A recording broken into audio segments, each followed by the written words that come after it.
Coming up on Sophisticated Mom. All of this nonsense is going on. He's sitting up there filming it, acting stupid. She's sitting up there yelling and acting stupid. And the little girl is watching her hair on the ground crying.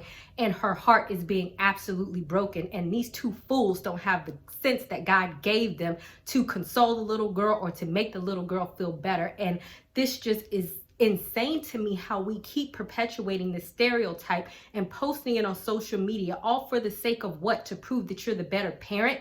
He didn't jump in to stop it. He didn't take his daughter. She's sitting up there. Dedication, preservation, take a look inside your salvation. Do every good work, it takes patience, like a butterfly. Transformation. Guys, Sophia here, back with another video. I'm trying to avoid the sun. I feel like half of me is turning like a ghost or an apparition over here, but don't pay that any mind. If you're new to my channel, don't forget to subscribe to my channel so you can stay updated on all my videos, and also don't forget to check the notification bell and the description box because I always put a lot of stuff in there, including my Patreon where I talk about all things leveling up your life. We are going to get into today is about toxic motherhood, especially in regards to single moms, because I am sure that y'all have heard about this viral video, and if you have not, I'm going to get into it. It is, and let me tell y'all about what it is in case you have not seen it, because what it is about this father who actually went to go get his daughter's hair braided, and he went to drop her back off to her mom's house, and for whatever reason the mother decided to cut her daughter's hair off because she is the only one who wants to braid her daughter's hair. So take a look. My baby sitting about this crying. I don't care. I told you stop playing with me. Will cut my baby hair out of here. So did. Look at that. Say it. Hurt Now my wait. baby feeling. Now wait. Cause you don't hurt the dad. I You don't hurt her care. feelings. I do You my hurt my own baby girl feelings. hair. My baby sat there for 2 hours. I do my own girl hair. My baby sat there for 2 Stop hours. playing with me. Go. Honestly, I am like beyond agitated by this situation, and I'm going to tell you why.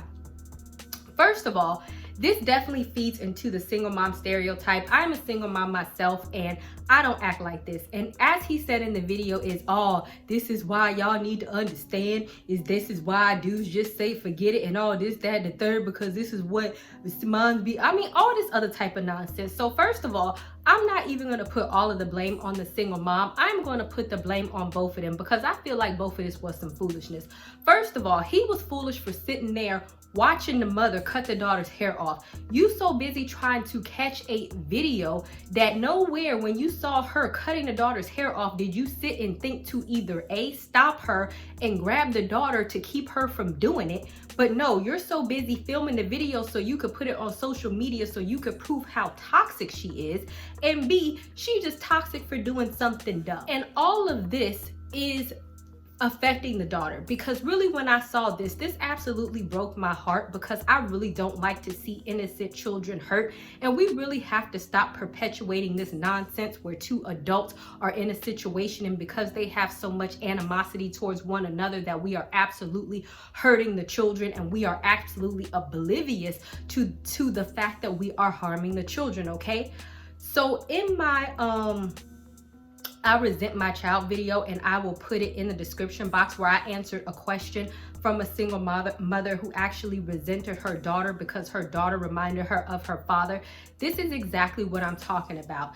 It's like you have to be able to get over yourself, because a lot of the time, because of your issue with the child's father, you are unable to see the damage that you are causing to your daughter. And this is for both of them, because while all of this nonsense is going on, he's sitting up there filming it, acting stupid. She's sitting up there yelling and acting stupid. And the little girl is watching her hair on the ground crying, and her heart is being absolutely broken. And these two fools don't have the sense that God gave them to console the little girl or to make the little girl feel better. And this just is insane to me, how we keep perpetuating this stereotype and posting it on social media, all for the sake of what? To prove that you're the better parent.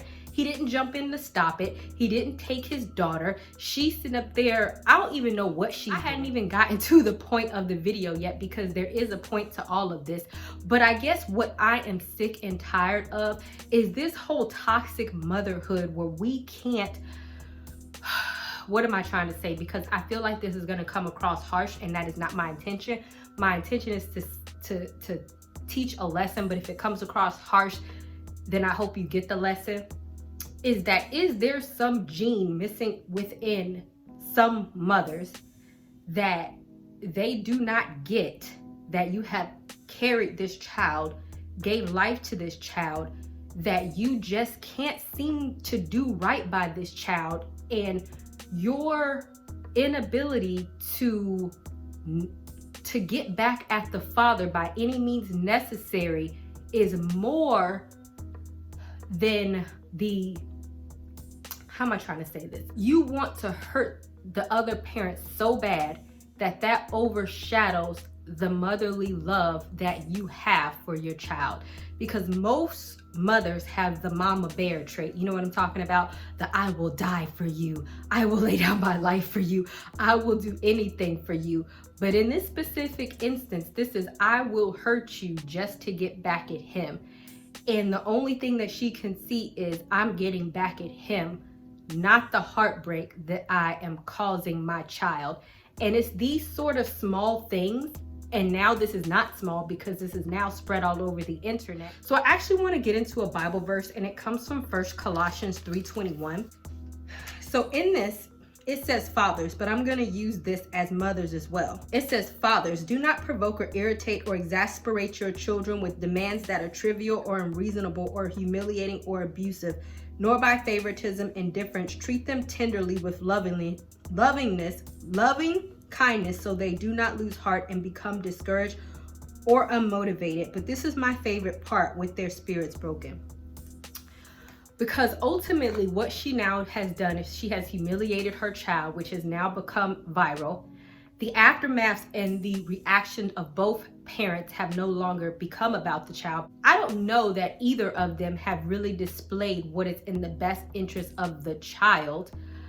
I believe that for him, it is about proving how unfit she is, and for her, this is about getting back at him, and about this little girl, her heart is broken. Like, honestly, maybe I'm not even sensitive, y'all, but when it comes to innocent children who don't ask to be here, who are here just because their parents decided to have sex and brought them here, to watch that little girl cry and her heart be broken and them not care, that completely blows my freaking mind.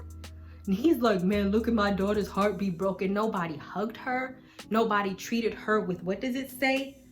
Loving kindness, tenderness. You have literally taken this opportunity for her to feel beautiful and to have pride in herself, and you have turned it into something wicked and prideful, and something that is about a feud between two adults, and not an opportunity to like, okay, you know what? I'm not even going to get mad at her. I'm gonna take this up with you in whatever capacity, braiding the hair. I don't know. I don't even want to get into that. But, you know, I'm gonna just discuss this with you later. Come on, little girl. Let me love you and say you look beautiful, because your hair does look beautiful. That's what I would have did as a mother, even if I was upset about the hair, which I wouldn't have been because it's just not that serious. But okay, let's say that you was upset about it. Oh, baby, you look so gorgeous. You look so beautiful. Let me kiss you. And then I would have took it up with him privately if it really was that serious. But no, you have decided to now push these emotional issues because the little girl don't know what's wrong. In this specific instance, she is the only one. To her, it's like, okay, I'm the one that's getting punished in this situation, and now I have internalized it, that I have now done something wrong, and this is what carries on. And this is the toxic motherhood that I'm talking about. Because let's say this type of behavior continues, which I'm sure that it does, because it is rare that these type of things are isolated. This is probably history, because she feels absolutely comfortable doing this on camera. She feels no type of way about it, even though he's filming her. So she probably like, yeah, this is normal. I'm used to doing this, and I don't care who sees. Everybody gonna agree with me. She probably don't even know that this is toxic, right? So this is not an isolated incident. So what do we teach our little girls when they grow up with this type of toxic motherhood? What do we teach them on how they should be loved, how they should be treated by men, how they should be treated by other people, how they should be how they should grow and interact within friendships, within relationships. Because really, the reason why I say that I like when it says with their spirits broken, because that is what you have done. When a child has a broken spirit, that means that you have taught them that I am not worthy of anything. And I know that you guys feel like, oh, Sophia, did they really teach her that lesson in that moment? Yeah, they really did. And like I said, I don't feel like any of these incidents are isolated. I feel like it's ongoing. And if you follow the social media story, yes, this is ongoing. That is exactly what you're teaching her. I am unloved. My parents don't love me because it's more about them, not about me. This is about my father filming it, not about protecting me, not about stopping my mother from cutting my hair, but rather about him filming it and not even saying like, I'm gonna take you with me right now because homegirl's tripping out, but I'm going to come back and get you later. And this is why a lot of fathers say, oh, forget it. Not that I'm gonna protect my daughter at any cost. This is why my mother is, she's taking out her anger against my father on me, not loving me unconditionally as a mother should. This is how they say other people should treat me as they grow older. And this is why people develop these mommy and daddy issues, and they develop low self-esteem, and they don't believe that they're beautiful. They don't believe that they're worthy. They don't believe that they're capable. This is why they develop that angry Black women bitter syndrome that we know so many of or that resting bee face that we know so many women are guilty of, because they have now internalized all of these childhood emotions that stem from this toxic motherhood, this father issues that their parents were supposed to protect them from, but instead they were so busy focused on themselves and their lack of co-parenting that they forgot to actually focus on being good parents and being selfless, because all of this is selfish. I blame both of them. That nobody actually remembered to focus on what is in the best interest of the child and to put all of their issues and anger and all of that away and to just make her happy, because that is what children deserve. Not saying you shouldn't discipline your children, don't take it too far, but I don't believe that any child should witness adult issues, because that is simply not their place. Mother's story in the description box. My single mother's story is nowhere near perfect, and I remember arguing in front of my son with my son's father way back when, and I remember that he told me how upset it made him.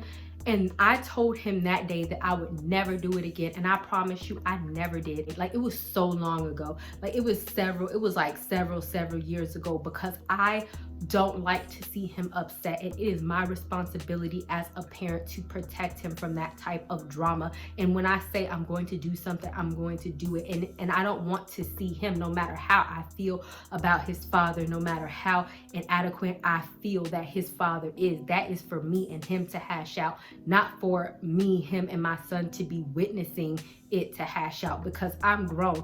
I should be able to have self-control, and I should be able to do grown folks business in front of grown folks, not in front of my son, or not to punish my son for what, his father is or is not doing, or not to hurt him for what his father is doing, and in turn raise a man with issues and set a man out into the world with similar issues, instead of taking this opportunity to raise a strong and independent man who goes out and does the right thing.